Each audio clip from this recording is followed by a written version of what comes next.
La transpiración es una función de la piel que supone la liberación de líquidos ricos en sales por parte de las glándulas endocrinas. Esta función sirve fundamentalmente para favorecer la termorregulación, es decir, para mantener constante la temperatura corporal a 37 grados. El control normal de la temperatura o la termorregulación del cuerpo se origina a nivel del hipotálamo en el cerebro. Este es un sitio donde, de acuerdo a los estímulos que percibe el cerebro en relación al resto del cuerpo, en relación a la piel, en diferentes sitios de nuestro cuerpo humano, este interpreta los diferentes niveles de calor que existen en él y en base a eso emite una respuesta de sudoración. Una respuesta que pues se considera normal, ¿no? Que es la que todos vivimos.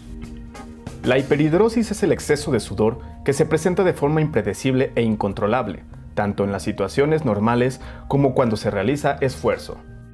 Sin embargo, existe un padecimiento llamado hiperhidrosis, donde esta respuesta está alterada, produciendo un estímulo exagerado sobre el sudor, donde generalmente en los sitios donde se encuentran más glándulas sudoríparas es en las manos, las axilas, la cara, pies, entre otros lugares.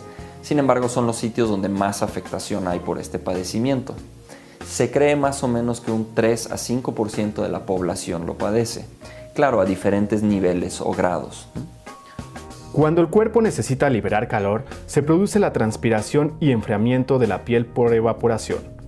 Por este motivo, sudamos cuando tenemos calor, durante el ejercicio físico o en situaciones de tensión en la que la descarga nerviosa aumenta nuestra temperatura corporal.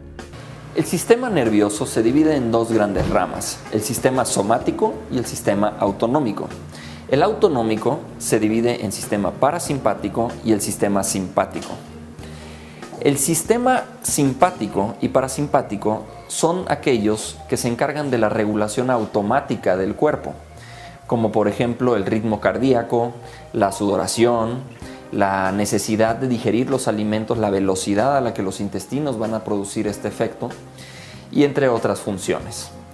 Hablando específicamente del sistema simpático y parasimpático, quienes regulan el sudor en el cuerpo, estos van a hacerlo de forma regular cuando responden a estímulos fisiológicos en relación a la temperatura corporal, con terminales receptoras de la termorregulación en el cuerpo, y con esto controlar cuánto se va a producir de sudor o no producir sudor.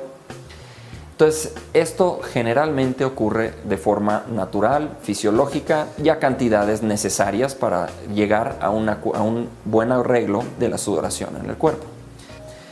El sistema simpático es un nervio que tiene sus fibras que recorren a lo largo de la columna vertebral, paralelo a ella, y de ella emergen otras fibras que llegan a las terminales nerviosas de las glándulas sudoríparas. Y este es el sistema simpático que prácticamente se ve alterado o con una alteración metabólica en respuesta al hipotálamo, que es el centro regulador en el cerebro de la sudoración. El cuerpo humano cuenta con un total de entre 2 y 4 millones de glándulas sudoríparas que se activan en la pubertad. Las glándulas sudoríparas, localizadas en las palmas de las manos, plantas de los pies, cráneo, rostro y axilas, son especialmente sensibles a los estímulos psicológicos.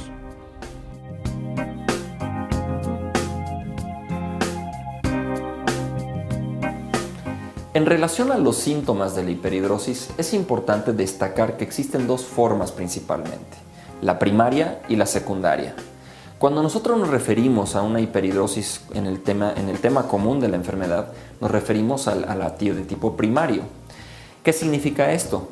Que el problema va a ocurrir con una sudoración excesiva en un sitio específico de forma bilateral, o sea, del lado izquierdo y del lado derecho, de forma simétrica, ya sea en las manos, las axilas, los pies, y también puede ocurrir en la cara. En la cara también puede ocurrir algo que se llama rubor facial. Esto significa enrojecimiento exagerado también de la piel de la cara, además de la sudoración. Y cuando nos referimos a la palabra primaria, es que no existe una causa que pueda ser tratable de forma directa, sino que las cirugías o los procedimientos, de lo cual hablaremos más adelante, son técnicas que han demostrado reducir o eliminar la sudoración excesiva, por una hipótesis que tenemos de la funcionamiento exagerado de la sudoración en el cuerpo. Cuando hablamos de una hiperhidrosis secundaria, simplemente significa que esta ocurre en relación a algún problema, ya sea tumoral.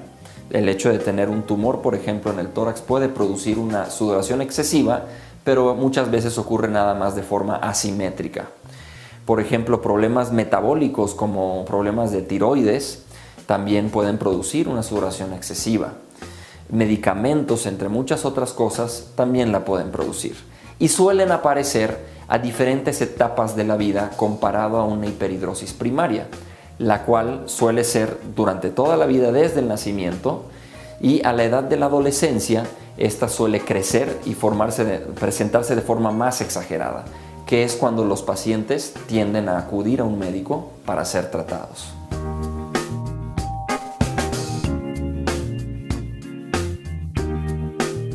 Existen dos formas principales de tratar la hiperhidrosis, una de forma definitiva y la otra de forma temporal. ¿A qué me refiero con esto? La cirugía y todos aquellos otros métodos que no son quirúrgicos, como cremas dermatológicas, como desodorantes especiales, como tratamientos de electroestimulación como la iontoforesis, aplicación de toxina botulínica en los sitios donde existe excesiva sudoración. Sin embargo, todos estos métodos son métodos temporales. La cirugía, conocida como simpatectomía toracoscópica bilateral o mini simpatectomía toracoscópica bilateral, es aquella donde se interrumpe de forma física el nervio simpático y con esto le damos una solución definitiva a la sudoración excesiva. Este es un procedimiento ambulatorio donde uno ingresa al hospital y el mismo día se opera y el mismo día se va a su casa, teniendo resultados que duran para toda la vida.